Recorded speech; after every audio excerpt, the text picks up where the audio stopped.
Hello, everyone. Thank you for joining the Remedies podcast first session. And today we're going to discuss a very interesting and loud topic, which is Ethereum Pectra upgrade.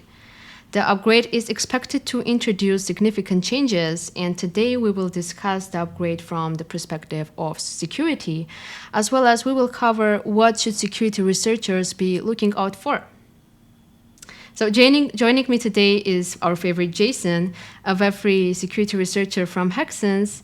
So hi Jason, how is your Hello, hello. day? It's good. No complaints. It just started, so I'm expecting it to be a good day. For everyone who are listening us live, please, if you have questions, drop them in the chat so we can answer them throughout the podcast. Okay? So for those who may not be fully up to speed, can you briefly explain what the Pectra upgrade is and what changes it introduces? Sure. So just about every year, the Ethereum blockchain is upgraded, and Pectra upgrade is the current upcoming upgrade for Ethereum. It involves numerous changes, not only to the execution layer, but also the consensus layer. And we could think of these changes as really four major things. The first is the concept and introduction of a smart contract wallet, where EOAs can now delegate to a smart contract, and that has major ramifications for, especially for security. The second changes involve really how validators can both deposit and withdraw Ethereum. They've made changes to the amount of Ethereum that can be staked. They now allow for withdrawal credentials to initiate a trigger exit. The third aspect that has changed or has been updated is Ethereum's push for smart contracts to start utilizing blobs over call data. Call data is now more expensive. There's a higher throughput for blobs per block. They've also added some configuration to eventually allow for more blobs per block in the future. And the fourth one is really just kind of a hodgepodge of miscellaneous updates. They're now storing block hashes in state, which will allow smart contracts to retrieve a greater number of historical block hashes. And there's new support for BOS cryptographic signatures. So you'll probably start seeing more and more usage of BOS signatures inside of smart contracts. That's a lot. From a security perspective, which parts of this upgrade should researchers pay the most attention to? Yeah, it's a great question. As I was doing research on this, I in my head I felt like there's probably 2 points. The first is EIP 7702, which is the smart contract wallets. That has probably some of the biggest impact I've seen in any upgrade in quite some time. We were talking about a situation where, like historically, in Ethereum, there are EOAs and then there are smart contracts, and they have very distinct differences. And we have designed all of our smart contracts, all of the third party infrastructure part of Ethereum based on the concept that these are two different accounts. Smart contracts always have code, EOAs don't. And with the introduction of 7702, we now have this idea that these two accounts are sort of more blended together, meaning that EOAs can now have code, they can have smart contract code, and the idea that you could defer or differentiate between EOAs and smart contracts are sort of gone for Yeah. any sort of protocol that's interacting with another account. That's a really dangerous concept to think about, especially when your contract is making those differences, is treating an account as an EOA when really it's now can act like a smart contract. I think that the second major thing is really how the consensus layer has changed. Yeah. And so when we think about the consensus layer, we have consensus layer clients, and then we also have liquid staking protocols. And both of these entities interact with the consensus layer in different ways. And anytime there's changes to consensus layer, we also have to apply and understand those changes and how it impacts both the consensus layer clients and also the consensus layer, the contracts that really work with consensus layer, like the liquid staking protocols. Um, I think those two things are probably the biggest things that you need to look for or think about from a securities perspective with Pectra. Okay, but how is this upgrade different from previous upgrades? Um, well, I think probably the biggest difference really is 7702. I'm probably going to talk a lot about that today, just because like 7702 it changes how we think about EOAs and what they could do. And uh, I can't recall in the past couple of years a change that will impact as many smart contracts and as many users as Pectra will. I mean, typically as a security researcher, you're thinking about smart contracts and you're thinking about, okay, what are the potential security issues that could come from smart contracts? But it's also a issue for EOAs because EOAs have to be also conscious of what they are doing to their own accounts. There's a lot of, I don't want to say trickery, but there's a lot of edge cases that EOAs don't have experience with. Like regular users don't have experiences with upgrading contracts or understanding how to properly manage an address that contains storage, or understand if they have a smart contract wallet that may reject Ethereum. They're not familiar with that because for almost the entire history of Ethereum, EOAs have always just accepted Ethereum, and there's never been an issue. But now there is if you have a smart contract or wallet delegated to your EOA. Yeah, and you mentioned EIP 707002. For the layman, like what is that? Can you, just a brief explanation? Yeah, sure. I think I've given a very like roundabout way of explaining it. So what 7702 does is if I'm an EOA, I have an address. I could sign a signature that will uh, that I will send to blockchain. Transaction will be processed. It's a new transaction, by the way. It's called a set code transaction, and that transaction will then assign a smart contract address to my EOA account. And what that means is that anytime after that delegation, anytime anybody calls my EOA address, it will actually execute the smart contract code. Now, there's a lot to unpack there.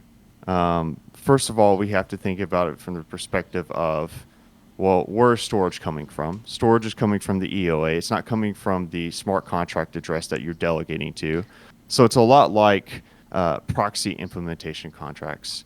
So we're borrowing all of the both good and bad ideas of proxy implementation contracts and taking it over into an EOA account. Another aspect you have to think about is now that these EOAs have smart contracts that they're delegating to, we have to think about the security of the smart contract, and we have to think about all of the interesting new ways that the smart contract can be hijacked either by a malicious entity or even just say, for example, you could have one of the nice benefits of EOAs, you have the smart contract, and you don't have to be the only one who executes calls based on your account. You could have others do that as well, much like a multi-sig Yeah. contract.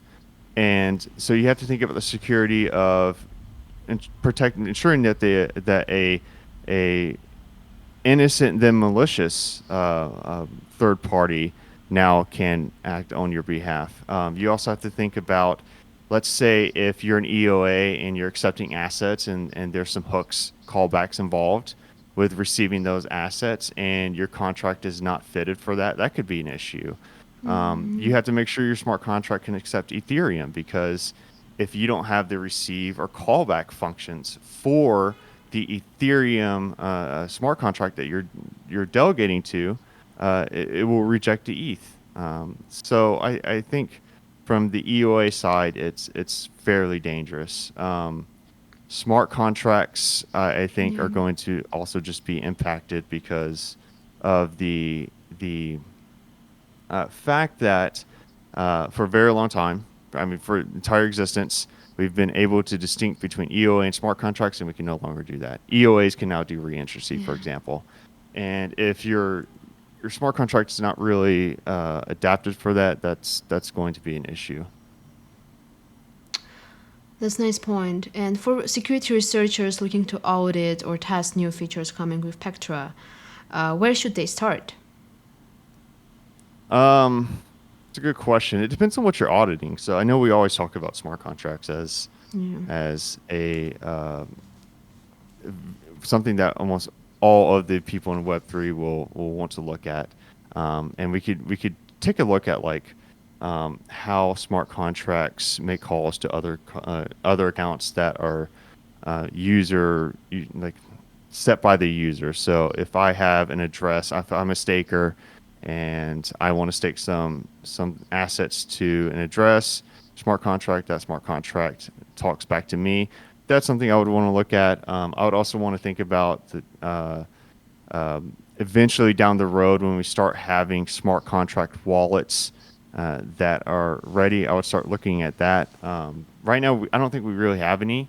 So you may want to be on the lookout for when smart contract wallets start coming out by Safe or OpenZeppelin or whoever is designing them. I would take a look at that. Also, take a look at forge tests and just see if they're accounting for any possible ideas of an EOA containing um, code or not. Are they adjusting for an edge case that an EOA has a smart contract and it could do reentrancy? It could do all sorts of things that we typically have never thought an EOA can do, but now can do. In terms of like outside of smart contracts, though, I think taking a look at consensus layer clients is going to be a something you should look at. I know right now there's a major contest going on with Cantina with the Ethereum 2. Ethereum Pectra upgrade. So I would kind of glean from the issues that are arisen from there, and then also think about the different clients that exist out there, and see if maybe they have misconfigured something.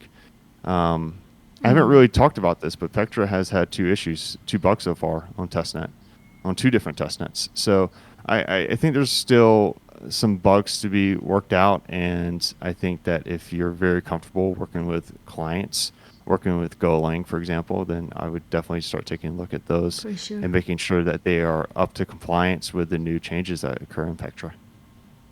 And the question I had is, are there any new tools or methodologies to analyze vulnerabilities introduced by Pectra? Yeah, Forge is going to probably be your best bet. Foundry recently came out with version 1, which I recommend you guys go take a look at in the change log to identify some of the new cheat codes that they have available.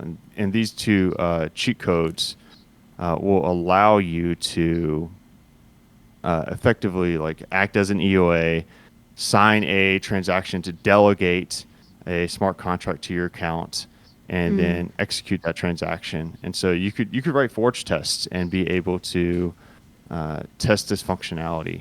You could do it live right now even. Yeah. And like once Pectra goes live, what type of targets would you audit first?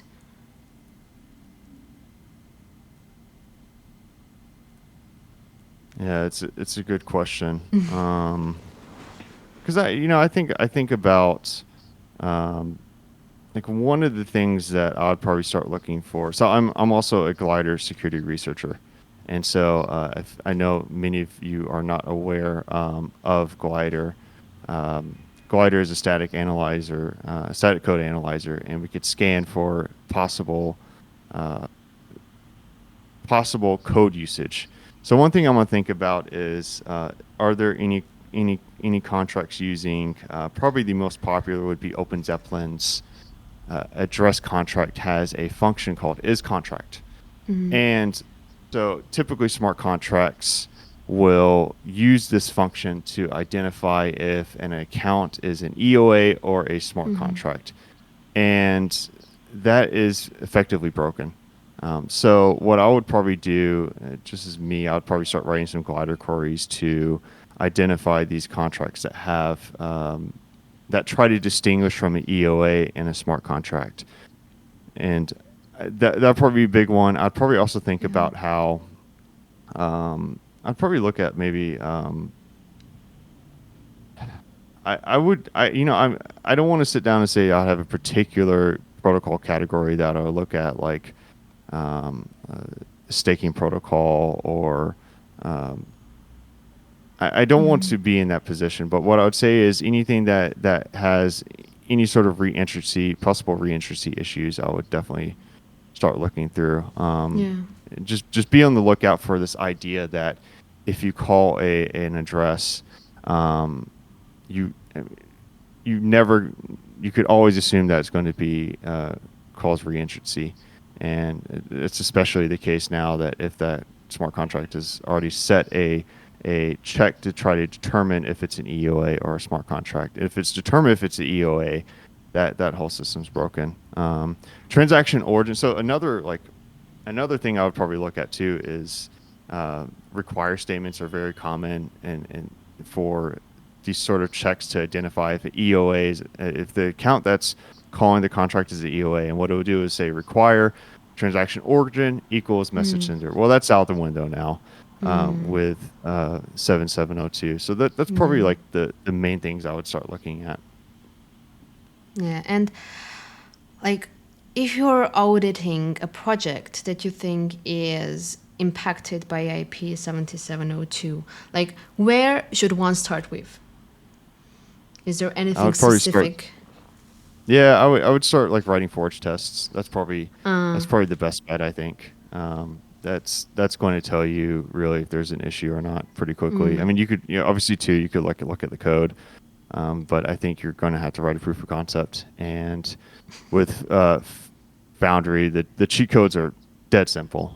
It's just a one-liner, and you just have to create your smart contract wallet contract and deploy it, and then run the test, and that's it.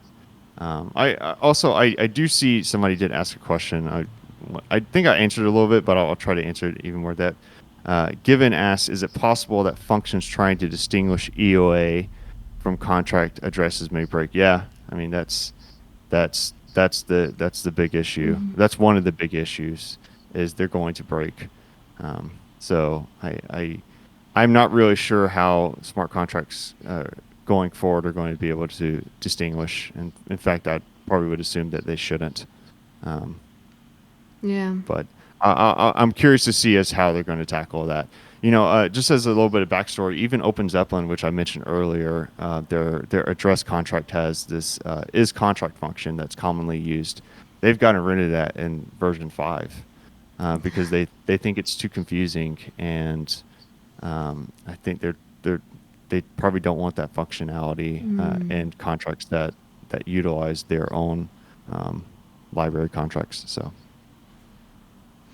And like, do you foresee a potential zero-day vulnerability scenario past Pectra? Sure. I mean, well, okay. So like, I don't. Obviously, I can't predict the future. I think so. I've been somewhat concerned with the bugs that have been found on testnet. There have been two. There's one on Holsky. There's another one on Sepolia. And so, from the outside looking in, when you have something like that, it kind of scares you and thinks, are they rushing this? And if we get on mainnet, is there going to be a major issue that's going to crop up? Mm. I hope not. Yeah. Crossing my fingers that doesn't happen. I'm sure they're working very hard at it, but it's a little scary. Yeah. Will 0 days occur in as soon as Pectra goes live for smart contracts? I guess if the smart contract is not ready for it, I mean, we're changing the with 7702, and I Hmm. keep harping on it because it really is such a big change. Uh, it, it's going to force smart contracts to really think about the interactions that they have with EOA accounts, and that is I don't know how much preparation has been done on their Yeah. end for that. I don't know how many developers are fully aware that how much that changes the interactions that protocols have with their third party users. Yeah. True.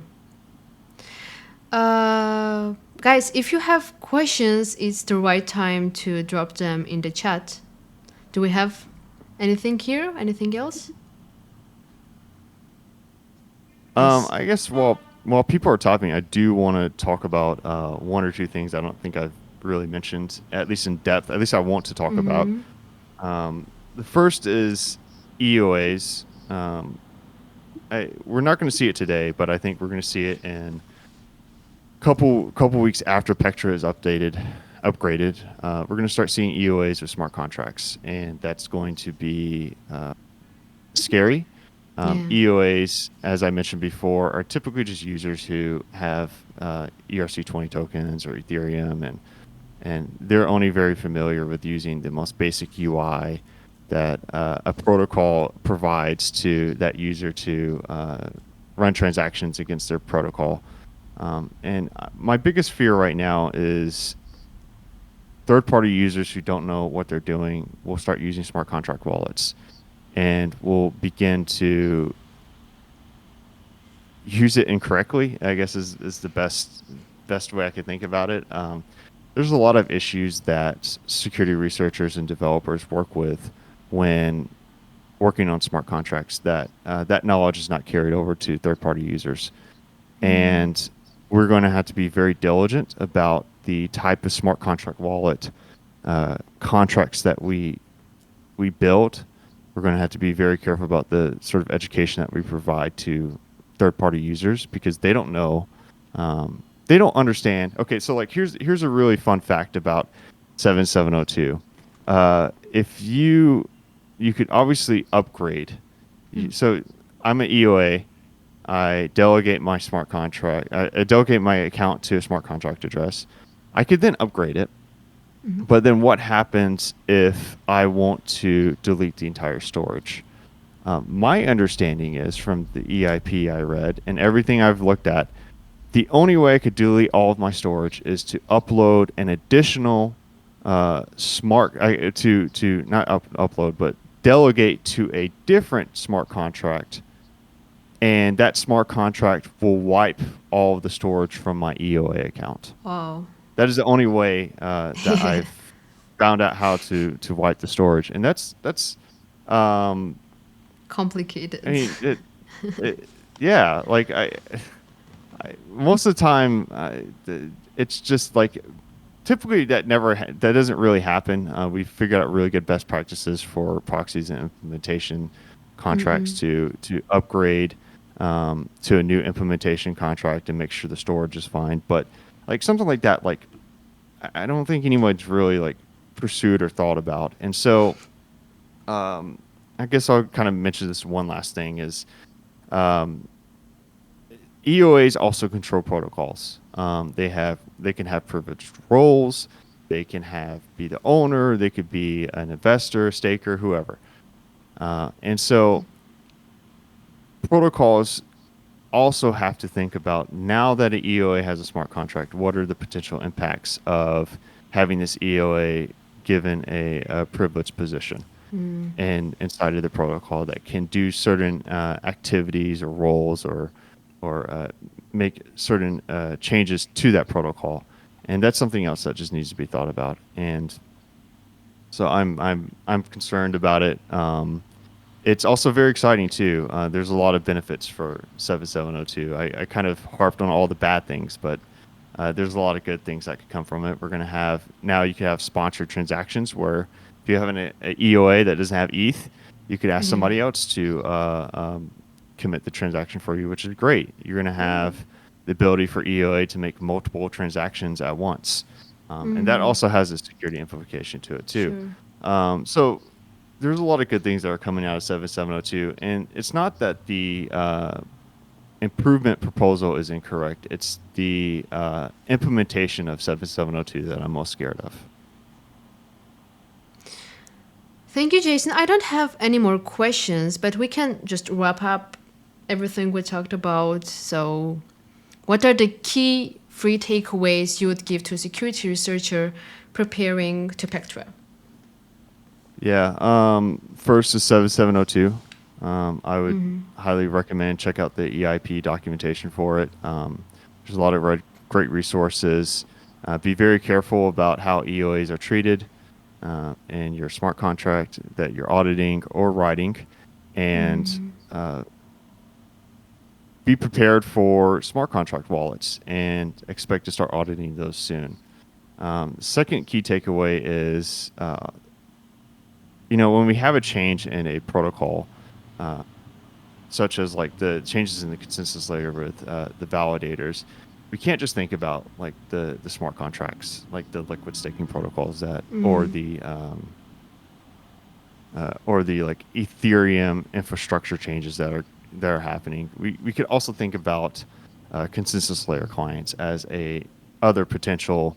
I don't call them attack vector, but just assets that we can audit and identify vulnerabilities in. Yeah. So understand that it's not just the smart contracts that are impacted; it's also all the third-party systems and infrastructure that supports Ethereum that's also impacted. I think the third takeaway is be um, be very be very careful about how you write your. Be very careful about the future changes in Ethereum. I think like 18 months ago, no one would have really thought that we would have EOAs uh, contain smart contracts. And I know that a discussion was around, but if you had designed your smart contract to act a certain way and not thought about this proposal, um, you're going to be in a situation where you're going to have to upgrade your contracts. You're going to have an additional auditing services applied to it. So I would say if you're writing a smart contract or you're auditing a smart contract today, go ahead and start looking at what the possible changes that can exist in Ethereum, not just 6 months from now, but 2 years from now. I think that In long you could term. find a lot of interesting potential attack vectors that can be very helpful to the clients that you work with or the contests that you're part of, and help them provide them information that they may not be aware of.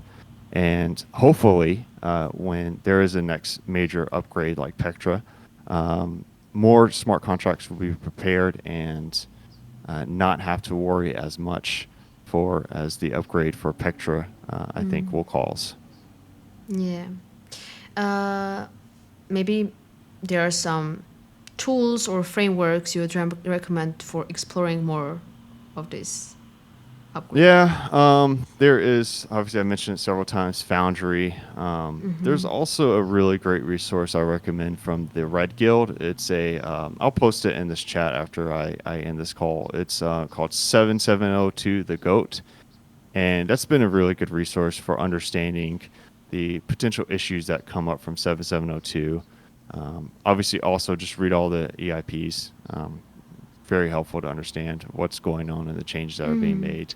Um, that's really I think the big source. Also, there is a Ethereum Foundation had a event back in Denver uh, earlier this month where it was hosted by Cantina that discussed the entire Pectra upgrade.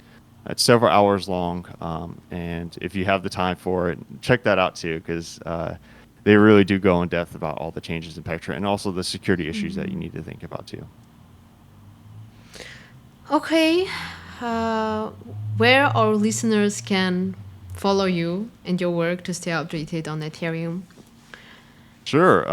So I'm on Discord, obviously. I also have X account at I always have it's a very strange name. It's underscore Mr. underscore think underscore you and then underscore again. Yeah, But you we'll could just drop talk to it. me on Discord. Yeah, Yeah, we'll drop it those are in probably the two main general. ones. Yeah, yeah, yeah. I'm happy to answer any questions anybody has or anything like that. If anyone has questions, please drop them right now. Um, for now, I don't have any more questions for you, Jason. Thank you for your time and effort. Thank you, everyone who joined. We are going to host more of these kind of events, so stay tuned. Let's just wait Thanks, for guys. a little bit if anyone has any Sure, questions. sure. That's the right time.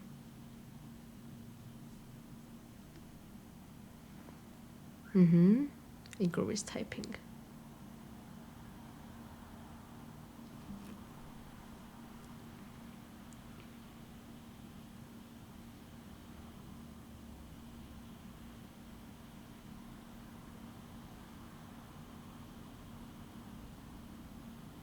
Sure, yeah, absolutely. I'll do that too. I'll share all the resources that I've actually used in my research for Pectra after this. Happy to do so. I think we're done with the questions. Thank you once again, and see you next time. I'm waving you a goodbye, guys. Thanks, guys. Have a good one. Bye bye.